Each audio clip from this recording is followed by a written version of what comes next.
Tennessee getting ready for a big game against rival Vanderbilt. Not something we're used to saying. Alongside Patrick Brown, I'm Ryan Callahan with Let's Go Vols 24/7 No-Huddle. It is Tuesday of Vanderbilt week. Tennessee getting ready for its regular season finale at Neyland Stadium on Saturday, 3:30 Eastern Time on ABC? ESPN. ESPN. And obviously a consequential game for both teams. Tennessee got the win over Florida, but wants to end on a high note with a win over a ranked opponent. Vanderbilt wants to make the college football playoff and still has a shot going into this game. So we spoke with a couple Tennessee assistant coaches, a few Tennessee players today, Alec Abeln and Willie Martinez. And Patrick, we'll start with Willie Martinez. That secondary has played a little bit better recently. Tennessee a couple of better defensive performances. What did he say about how the secondary's come along throughout the year and how they're playing right now going into this one? Yeah, Ryan, they've allowed only 2 touchdowns in the last 2 games. Now, New Mexico State and Florida aren't the most exciting offenses, and they're certainly not playing at the level that Vanderbilt is right now. But Willie Martinez is a veteran coach. You know, he was like, hey, it's all the players. They're doing all the good stuff. But he just says that really they kind of feel like over the last 3 or 4 weeks they've just been a little bit better at things. He talked a lot about communication, and that can mean that's sort of a broad topic, but he meant that there's just better, guys are communicating calls, they're being received, they're understood, and then they're being executed, sort of how he pointed to it. He also talked about some of the development of some of the young guys there. They've obviously got a couple of first-time starters in Idris Farouk at safety and Ty Redmond at cornerback, and he kind of mentioned that those guys have been continuing to get better and continuing to grow in confidence. Certainly Redmond has played well over the past couple of games. Farouk is, I think he had a couple of mistakes Saturday night against Florida, but was still one of the guys that was kind of out there flying around and making some hits and things like that. So they're taking steps in the right direction this late in the season, but obviously, I mean, Diego Pavia is nuclear right now, just threw for 484 yards, I think, against Kentucky. So he's on another level, and unlike this game last year, he's healthy, so I think that's a big deal. Tennessee shut him down last season, and obviously there's a lot of different parts of this Vanderbilt offense that they're going to have to focus on. So it's going to take all 3 levels playing together and executing to slow them down. You mentioned Diego Pavia. We should mention one of his former teammates, Star Thomas, is on Tennessee's roster. He spoke with media today. He said he's at least had some contact with Diego Pavia this week. Yeah, it's been an interesting couple of weeks for Star because they played New Mexico State 2 weeks ago, and so he got to see a bunch of former coaches and former teammates, and then a couple of his former teammates are at Vanderbilt because he was with Diego Pavia, with Eli Stowers, who's probably the best tight end in the SEC. And those guys at New Mexico State won 10 games in 2023. They beat Auburn handily down at Auburn. So, about midway through his interview, we were talking to Star about his long run against Florida on 3rd and 17. And then it's like, oh, yeah, he played with Diego Pavia. So I asked him what that would be like, and he said it'd be cool. And then said if they kept in touch. And he's like, yeah, Diego called me yesterday. And he kind of was like, didn't want to say he took the call, but then he's like, he took the call, and it's kind of just sounds like some friendly, good-natured trash talk and some games being played, I think were the words he said. But it sounds like something Diego Pavia would do. But obviously those guys probably have a pretty special connection from what they did. I mean, New Mexico State's not a winning program by any stretch to go out there and win 10 games and put several guys at Power 4 schools. Star went to Duke and now is here playing really well. Obviously, Pavia and Stowers have had huge success at Vanderbilt. So those guys won't be going directly against each other. Might be a little bit different if Star was a linebacker, but just another interesting wrinkle to this game. For sure. Alec Abeln, tight ends coach, had some things to discuss after Miles Kitselman sat out against Florida Saturday night. Sounded like he liked what he saw from Ethan Davis, and obviously Jack Van Dorselaer played a role too.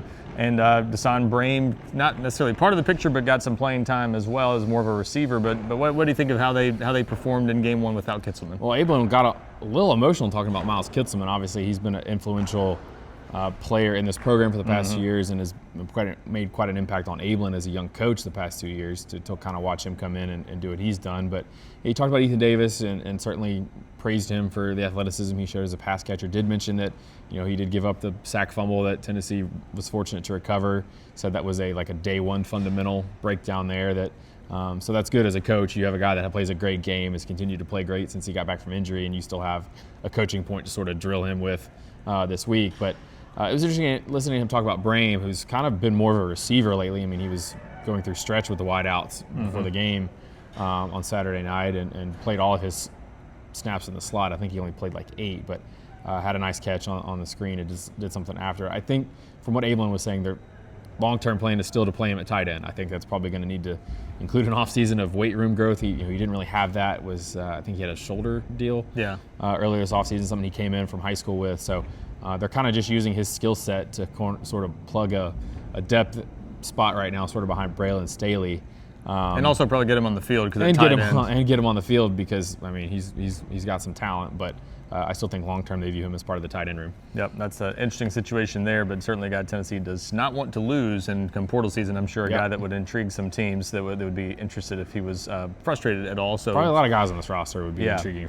Certainly smart to get him on the field and find a role for him, I would say. Also, Mike Matthews, Bryson Eason, a 6-year senior, spoke with those guys. Mike Matthews, one of 3 receivers with 700 yards or more receiving on this team. It's the first time in program history, I believe, but Josh Heupel had it at UCF as a head coach and then at Missouri as a coordinator, so nothing new for him. And then Bryson Eason, a guy who came back to Tennessee back in 2020, now a 6-year senior preparing to run through the T on senior day for the second time at least. At least. He wasn't sure if this was the third, but he remembered doing it last year. But last year he kind of knew there was a chance at that time he was going to come back. Now he knows this is the end, and admitted the emotions might be a little different Saturday because of that. Yeah, he said he'll have his dad there too. So, this is a guy that's given a lot to this program and meant a lot to this program. And I asked him what was his favorite wins, and he actually had a couple of interesting ones.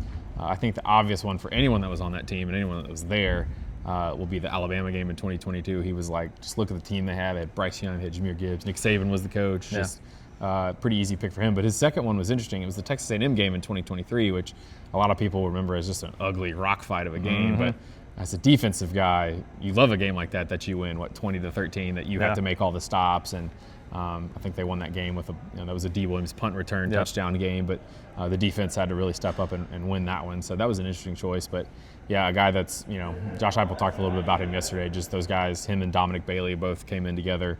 I think those two and William Wright are the only Pruitt guys, quote unquote, guys that predate this staff that are still here. The last of the COVID seniors. So, but yeah, Bryson's, it's been great talking to him and sort of watching him kind of. I know you covered his recruitment and saw him, come from Whitehaven and come here as an outside linebacker and grow into a defensive tackle, and a guy that's meant a lot to the culture and to the success of this program. And he's proud of what his career has entailed in terms of helping Tennessee win a lot more games than they were early in his career. Yeah, about a 270-pound linebacker in high school who moved pretty well out there at that size, but grew into a totally different player in college and has seen a lot from the COVID year that was just an adventure for everyone to now leaving a program that's going to have maybe 39, 40 wins over these last 4 years. Pretty impressive how far Tennessee has come during his time, and he and only a couple other guys, as you said, have seen all of that are on this team. Plenty of coverage on GoVols 24/7 throughout the week. Hope everyone has a great Thanksgiving. Take advantage of our current sale, 75% off an annual subscription if you sign up right now through our early access to our Black Friday and Cyber Monday sale. So take advantage of that right now, our biggest sale of the year. Definitely don't want to miss out. For Patrick Brown, I'm Ryan Callahan.